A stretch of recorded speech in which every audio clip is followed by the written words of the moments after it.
नमस्कार दोस्तों, स्वागत है आप सभी का हमारे GK GS rapid test series part 5 में।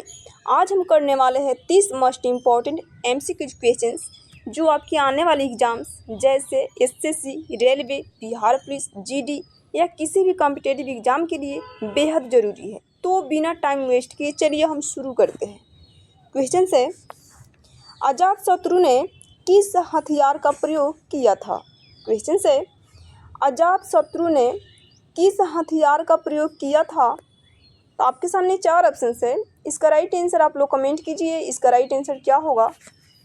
तो इसका राइट आंसर हो जाएगा ऑप्शन नंबर बी, रथ मूसल। अजातशत्रु ने जिस हथियार का प्रयोग किया था उसका नाम था रथ मूसल। Option number B is the right answer हो जाएगा। चलिए नेक्स्ट क्वेश्चन पे। क्वेश्चन नंबर 2 है, उदाई ने अपनी राजधानी कहाँ बसाई? क्वेश्चन है, उदाई ने अपनी राजधानी कहाँ बसाई थी? तो इसका राइट आंसर आप लोग कमेंट कीजिए। इसका राइट आंसर क्या होगा? ओके, तो इसका राइट आंसर हो जाएगा option number B, Pataliputra. Udai ने अपनी राजधानी कहाँ बसाई थी? तो पाटलिपुत्र में बसाई थी। Option number B is the right answer हो जाएगा। चलिए नेक्स्ट क्वेश्चन पे। क्वेश्चन नंबर 3 है, नंद वंश का अंतिम शासक कौन था? क्वेश्चन है, नंद वंश का अंतिम शासक कौन था? तो इसका राइट आंसर हो जाएगा ऑप्शन नंबर बी, धानानंद या घनानंद। इसको धानानंद बोलते हैं या घनानंद भी। तो इसका राइट आंसर हो जाएगा option number B, Dhanananda. Nanda वंश का अंतिम शासक कौन था? तो धानानंद था। Option number B is the right answer हो जाएगा। चलिए नेक्स्ट क्वेश्चन पे। क्वेश्चन नंबर 4 है, सिकंदर का सेनापति कौन था? क्वेश्चन है, सिकंदर का सेनापति कौन था? आपके सामने 4 ऑप्शंस दिया गया है। इसका राइट आंसर आप लोग कमेंट कीजिए। इसका राइट आंसर क्या होगा? इसका राइट आंसर हो जाएगा option number B, Seleucus Nicator. Sikandar का सेनापति कौन था? तो सेल्यूकस निकेटर था। Option number B is the right answer हो जाएगा। अब चलिए नेक्स्ट क्वेश्चन पे। क्वेश्चन नंबर 5 है, सूर्य के सबसे निकट ग्रह कौन है? क्वेश्चन है, सूर्य के सबसे निकट का ग्रह कौन है? ये क्वेश्चंस मैंने पिछले वाली वीडियो में करा चुकी हूँ। इसका आप लोग राइट आंसर कमेंट बॉक्स में कमेंट कीजिएगा। इसका राइट आंसर क्या होगा? चलिए नेक्स्ट क्वेश्चन पे। क्वेश्चन नंबर 6 है, सबसे भारी ग्रह कौन है? क्वेश्चन है, सबसे भारी ग्रह कौन है? तो इसका राइट आंसर हो जाएगा ऑप्शन नंबर बी, बृहस्पति। सबसे भारी ग्रह बृहस्पति होता है। Option number B is the right answer हो जाएगा। आइए नेक्स्ट क्वेश्चन पे। क्वेश्चन नंबर 7 है, ग्रहों का परिक्रमण काल सबसे कम किसका है? क्वेश्चन है, ग्रहों का परिक्रमण काल सबसे कम किसका है? आपके सामने 4 ऑप्शंस दिया गया है। इसका राइट आंसर हो जाएगा ऑप्शन नंबर बी, बुध का। बुध ग्रह का परिक्रमण काल सबसे कम होता है। इसका राइट आंसर हो जाएगा ऑप्शन नंबर बी। चलिए नेक्स्ट क्वेश्चन पे। क्वेश्चन नंबर 8 है, शुक्र का घूर्णन किस दिशा में होता है? क्वेश्चन है, शुक्र का घूर्णन किस दिशा में होता है? आपके सामने 4 ऑप्शंस दिया गया है। इसका राइट आंसर हो जाएगा ऑप्शन नंबर बी, पूरब से पश्चिम। शुक्र का घूर्णन किस दिशा में होता है? तो पूरब से पश्चिम दिशा की ओर होता है। इसका राइट आंसर हो जाएगा ऑप्शन नंबर बी। मात्र 2 ऐसा ग्रह है जिसका घूर्णन पूरब से पश्चिम की तरफ होता है। शुक्र और अरुण जो ग्रह है, शुक्र और अरुण, जिसका घूर्णन पूरब से पश्चिम की दिशा में होता है। बाकी सब ग्रहों का घूर्णन पश्चिम से पूरब दिशा की ओर होता है। ओके, चलिए नेक्स्ट क्वेश्चन पे। क्वेश्चन नंबर 9 है, विश्व खाद्य दिवस कब मनाया जाता है? क्वेश्चन है, विश्व खाद्य दिवस कब मनाया जाता है? आपके सामने 4 ऑप्शंस दिया गया है। इसका राइट आंसर हो जाएगा ऑप्शन नंबर बी, 16 अक्टूबर को। विश्व खाद्य दिवस कब मनाया जाता है? तो 16 अक्टूबर को मनाया जाता है। इसका राइट आंसर हो जाएगा ऑप्शन नंबर बी। चलिए नेक्स्ट क्वेश्चन पे। क्वेश्चन नंबर 10 है, विश्व ओजोन दिवस कब मनाया जाता है? क्वेश्चन है हमारा, विश्व ओजोन दिवस कब मनाया जाता है? तो इसका राइट आंसर हो जाएगा ऑप्शन नंबर बी, 16 सितंबर को। विश्व ओजोन दिवस कब मनाया जाता है? तो 16 सितंबर को मनाया जाता है। इसका राइट आंसर हो जाएगा ऑप्शन नंबर बी। दोस्तों, अगर वीडियो पसंद आ रहा हो तो वीडियो को लाइक कर दीजिएगा, अपने दोस्तों के पास शेयर भी कर दीजिएगा और ऐसे जीके जीएस क्वेश्चंस के लिए चैनल को सब्सक्राइब कर लीजिएगा। चलिए नेक्स्ट क्वेश्चन है, क्वेश्चन नंबर 11 है, विश्व जनसंख्या दिवस कब मनाया जाता है? क्वेश्चन है, विश्व जनसंख्या दिवस कब मनाया जाता है? आपके सामने 4 ऑप्शंस दिया गया है। इसका राइट आंसर हो जाएगा ऑप्शन नंबर ए, 11 जुलाई को। विश्व जनसंख्या दिवस कब मनाया जाता है? तो 11 जुलाई को मनाया जाता है। इसका राइट आंसर हो जाएगा ऑप्शन नंबर ए। चलिए नेक्स्ट क्वेश्चन पे, क्वेश्चन नंबर 12 है, राष्ट्रीय ऊर्जा संरक्षण दिवस कब मनाया जाता है? क्वेश्चन है हमारा, राष्ट्रीय ऊर्जा संरक्षण दिवस कब मनाया जाता है? तो इसका राइट आंसर हो जाएगा ऑप्शन नंबर ए, 14 दिसंबर को। राष्ट्रीय ऊर्जा संरक्षण दिवस कब मनाया जाता है? तो 14 दिसंबर को मनाया जाता है। इसका राइट आंसर हो जाएगा ऑप्शन नंबर ए। चलिए नेक्स्ट क्वेश्चन पे, क्वेश्चन नंबर 13 है, प्रथम श्रेणी के उत्तोलक का उदाहरण है। क्वेश्चन है हमारा, प्रथम श्रेणी के उत्तोलक का उदाहरण इन चारों ऑप्शंस में से कौन सा होगा? तो इसका राइट आंसर हो जाएगा ऑप्शन नंबर बी, कैंची।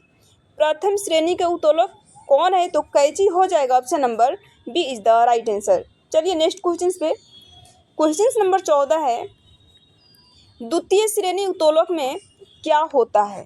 क्वेश्चन नंबर 14 है, द्वितीय श्रेणी उत्तोलक में क्या होता है? आपके सामने 4 ऑप्शन है। इसका राइट आंसर हो जाएगा ऑप्शन नंबर ए, भार बीच में। द्वितीय श्रेणी उत्तोलक में क्या होता है? तो भार बीच में होता है। इसका राइट आंसर हो जाएगा ऑप्शन नंबर ए। चलिए नेक्स्ट क्वेश्चन पे, क्वेश्चन नंबर 15 है, तृतीय श्रेणी उत्तोलक का उदाहरण है। क्वेश्चन है हमारा, तृतीय श्रेणी उत्तोलक का उदाहरण इन चारों ऑप्शंस में से कौन सा होगा? तो तृतीय श्रेणी उत्तोलक का उदाहरण चिमटा हो जाएगा। Option number B is the right answer हो जाएगा। चिमटा होता है जो तृतीय श्रेणी उत्तोलक का उदाहरण होता है। दोस्तों, अगर आपने अभी तक 10+ क्वेश्चन सही किए हैं तो आप सही ट्रैक पे है, लेकिन ध्यान रहे असली कंपटीशन अभी बाकी है। अगले सवाल थोड़े ट्रिकी होने वाले हैं।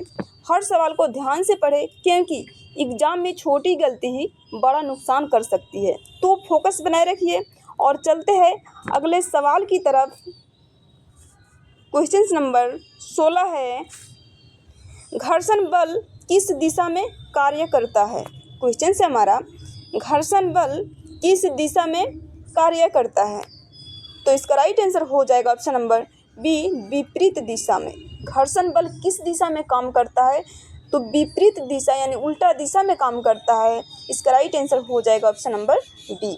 ठीक है, चलिए नेक्स्ट क्वेश्चन पे, क्वेश्चन नंबर 17 है, प्रारूप समिति के अध्यक्ष कौन थे? क्वेश्चन है हमारा, प्रारूप समिति के अध्यक्ष कौन थे? आपके सामने 4 ऑप्शन है। इसका सही जवाब हो जाएगा option number C, doctor Ambedkar.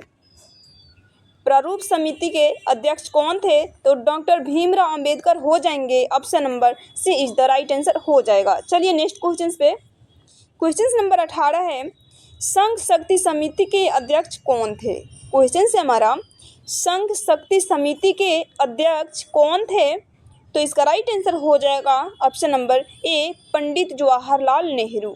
संघ समिति के अध्यक्ष कौन थे? तो पंडित जवाहरलाल नेहरू हो जाएंगे। Option number A is the right answer हो जाएगा। चलिए नेक्स्ट क्वेश्चन पे, क्वेश्चन नंबर 19 है, राष्ट्रीय ध्वज समिति के अध्यक्ष कौन थे? क्वेश्चन है हमारा, राष्ट्रीय ध्वज समिति के अध्यक्ष कौन थे? आपके सामने 4 ऑप्शन दिया गया है।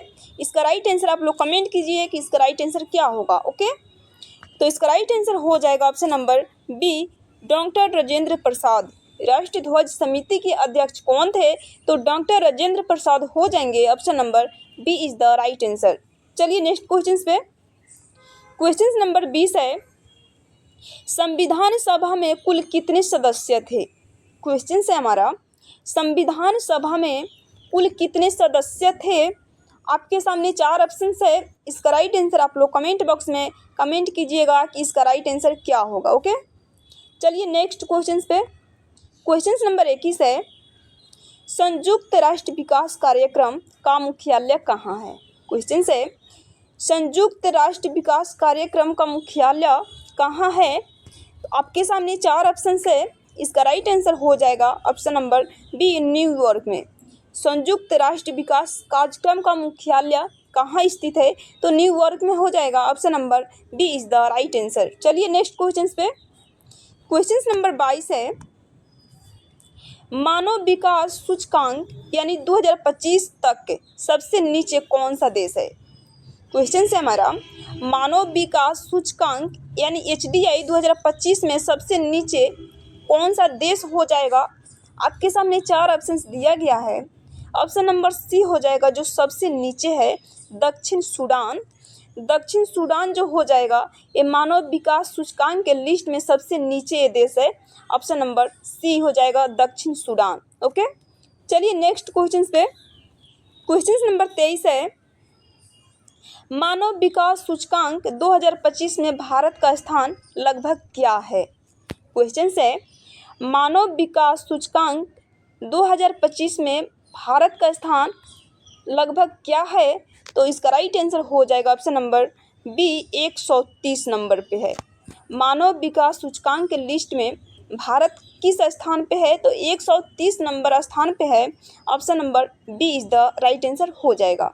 चलिए नेक्स्ट क्वेश्चन पे। क्वेश्चन नंबर 24 है, GII का संबंध किससे है? क्वेश्चन है, GII का संबंध किससे है? आपके सामने 4 ऑप्शन दिया गया है। इसका राइट आंसर हो जाएगा ऑप्शन नंबर बी, लैंगिक असमानता से। GII का संबंध किससे है? तो लैंगिक असमानता से हो जाएगा। Option number B is the right answer. चलिए नेक्स्ट क्वेश्चन पे। क्वेश्चन नंबर 25 है, आधुनिक परमाणु सिद्धांत के जनक कौन है? क्वेश्चन है हमारा, आधुनिक परमाणु सिद्धांत के जनक कौन है? आपके सामने 4 ऑप्शन दिया गया है। इसका राइट आंसर आप लोग कमेंट कीजिए जल्दी कि इसका राइट आंसर क्या होगा। तो इसका राइट आंसर हो जाएगा option number C, John Dalton. आधुनिक परमाणु सिद्धांत के जनक कौन है? तो जॉन डाल्टन हो जाएंगे। Option number C is the right answer. चलिए नेक्स्ट क्वेश्चन पे। क्वेश्चन नंबर 26 है, एक मोल में कणों की संख्या क्या होती है? क्वेश्चन है, एक मोल में कणों की संख्या क्या होती है? आपके सामने 4 ऑप्शन दिया गया है। इसका राइट आंसर कमेंट कीजिए, इसका राइट आंसर क्या होगा। तो इसका राइट आंसर हो जाएगा ऑप्शन नंबर बी, 6.022 गुना 10⁻23। एक मोल में कणों की संख्या कितनी होती है? तो 6.022 गुना 10⁻23 हो जाएगा। Option number B is the right answer. चलिए नेक्स्ट क्वेश्चन पे। दोस्तों अब हम लोग लास्ट फेज पे आ चुके हैं। क्वेश्चन नंबर 27 है, इलेक्ट्रॉन का आवेश क्या है? क्वेश्चन है, इलेक्ट्रॉन का आवेश क्या है? तो इसका राइट आंसर हो जाएगा ऑप्शन नंबर सी, -1। इलेक्ट्रॉन का आवेश क्या होता है? तो -1 होता है। Option number C is the right answer हो जाएगा।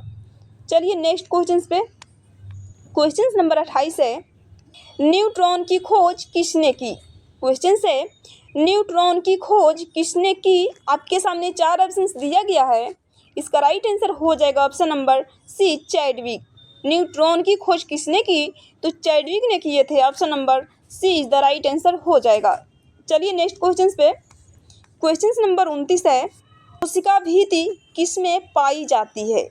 क्वेश्चन है हमारा, कोशिका भित्ति किसमें पाई जाती है? आपके सामने 4 ऑप्शन दिया गया है। इसका राइट आंसर हो जाएगा ऑप्शन नंबर ए, पादप कोशिका में। कोशिका भित्ति किसमें पाई जाती है? तो पादप कोशिका में पाई जाती है। इसका राइट आंसर हो जाएगा ऑप्शन नंबर ए। याद रखें, जंतु कोशिका में कोशिका झिल्ली पाई जाती है, कोशिका भित्ति नहीं। केवल कोशिका भित्ति पादप कोशिका में पाई जाती है। इसका राइट आंसर हो जाएगा ऑप्शन नंबर ए। चलिए नेक्स्ट क्वेश्चन पे। क्वेश्चन नंबर 30 है, आज का हमारा अंतिम क्वेश्चन है। यूकेरियोटिक कोशिका में राइबोसोम का प्रकार है। यूकेरियोटिक कोशिका में राइबोसोम का प्रकार है। ऑप्शन नंबर डी हो जाएगा इसका राइट आंसर 80S। यूकेरियोटिक कोशिका में राइबोसोम का प्रकार क्या है, तो 80S हो जाएगा। Option number D is the right answer हो जाएगा। तो दोस्तों आपने पूरा पार्ट 5 टेस्ट कंप्लीट कर लिया। अब जल्दी से अपने स्कोर को चेक करें और कमेंट में ज़रूर बताएं कि आपने कितने सही किए। अगर आपका स्कोर 25+ है तो आप एग्ज़ाम के लिए रेडी हो। अगर कम है तो कोई बात नहीं, प्रैक्टिस जारी रखो। प्रैक्टिस ही सिलेक्शन की चाबी होती है। मिलते हैं नेक्स्ट वीडियो पार्ट 6 में, तब तक के लिए धन्यवाद।